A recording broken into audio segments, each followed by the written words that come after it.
ऐसा कौन सा व्यक्तित्व है जो भारत की पहचान को परिभाषित कर सकता है? वे जिन्होंने इस देश की मूल बहुलतावादी संस्कृति को ध्वस्त किया हो, या फिर वे जिन्होंने इसकी रक्षा में अपने प्राण उत्सर्ग कर दिए?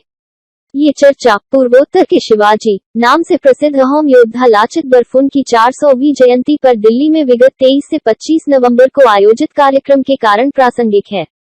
आज से 350 वर्ष पहले वीर लाचित के पराक्रम ने क्रूर मुगल औरंगजेब को पूर्वोत्तर भारत में अपनी जड़ें जमाने से रोक दिया था। देश के विमर्श में दशकों से यह प्रश्न उठता रहा है, क्या गजनवी, गौरी, खिलजी, बाबर, अकबर, जहांगीर, शाहजहां, औरंगजेब या टीपू सुल्तान इत्यादि इस्लामी आक्रांता भारत की पहचान हो सकते हैं? यदि इसका उत्तर हाँ है, तो इस संदर्भ में पृथ्वीराज चौहान, महाराणा प्रताप, वीर सिंह बुंदेला, दुर्गादास राठौर, महाराजा छत्रसाल, गोरा बादल, छत्रपति शिवाजी महाराज, पेशवा और राणा राज सिंह आदि शूरवीरों के साथ सिख गुरु परंपरा से प्रदत्त गुरु गोविंद सिंह जी, बंदा सिंह बहादुर, चार साहिबजादे, महाराजा रणजीत सिंह आदि जो जीवन भर मजहबी उन्माद प्रेरित अन्यायों के खिलाफ लड़े, उन्हें कैसे परिभाषित किया जाएगा? पाकिस्तान का निर्माण अनादिकाल से एक बहुलतावादी, लोकतांत्रिक, पंथनिरपेक्षी भारत के 1/3 हिस्से को काटकर इस्लामी देश के रूप हुआ था। वहां आज गैर मुस्लिमों, विशेषकर हिंदू, सिख, बौद्ध और उनकी संस्कृति का कोई स्थान नहीं है। पाकिस्तान की इस दमनकारी और गैर इस्लामी मजहबों मान्यताओं के साथ शत्रुत व्यवहार करने वाले मानस के प्रेरणा स्रोत कौन है? कासिम, गौरी, गजनवी, खिलजी, बाबर, जहांगीर, औरंगजेब, टीपू सुल्तान, सर सैयद, जिन्ना, इकबाल, अली जौहर आदि को पाकिस्तान अपने वैचारिक अधिष्ठान का प्रणेता मानता है। खंडित भारत में, जिसके जीवन मूल्य पाकिस्तानी विचार के उलट है, क्या उपरोक्त लोग उसके नायकों में शामिल हो सकते हैं? आखिर इन आक्रांताओं का सच क्या है?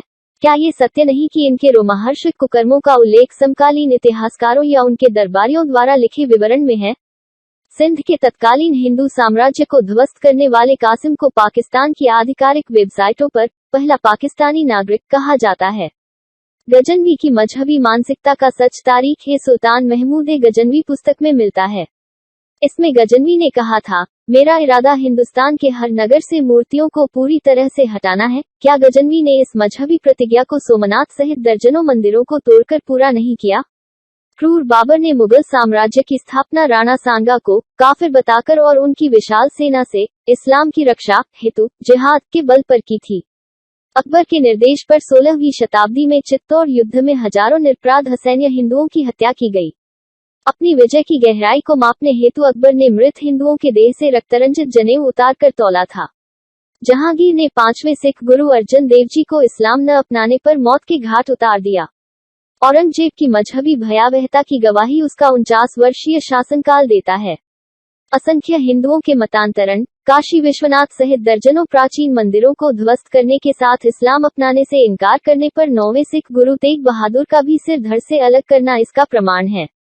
मैसूर में टीपू सुल्तान का राज 1782 से 1799 भी उसके पूर्ववर्ती इस्लामी शासकों जैसा विक्षिप्त था।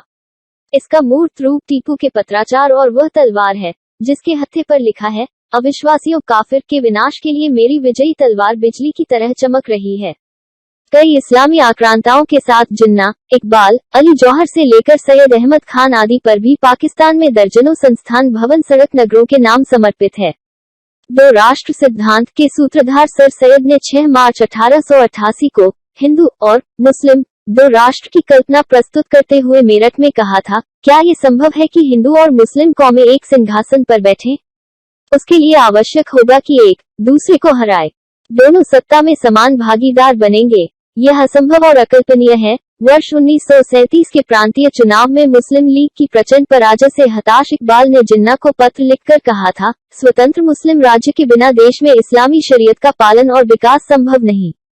यदि ऐसा नहीं हुआ तो गृहयुद्ध केवल अन्य विकल्प है। इस पृष्ठभूमि में ये स्वाभाविक प्रश्न है कि क्या खंडित भारत में, जिसकी वैचारिक अवधारणा किसी पूजा पद्धति या मजहबी पहचान से संबंधित न होकर विशुद्ध रूप से उसके सनातन, लोकतांत्रिक, बहुलतावादी और सेकुलर मूल्यों से प्रेरित है, उपरोक्त पंक्ति के विभाजनकारी और मतांध मानस जैसों को भारतीय पहचान से जोड़ा जा सकता है?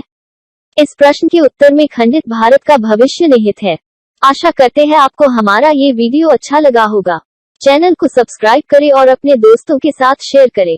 जय हिंद, जय भारत।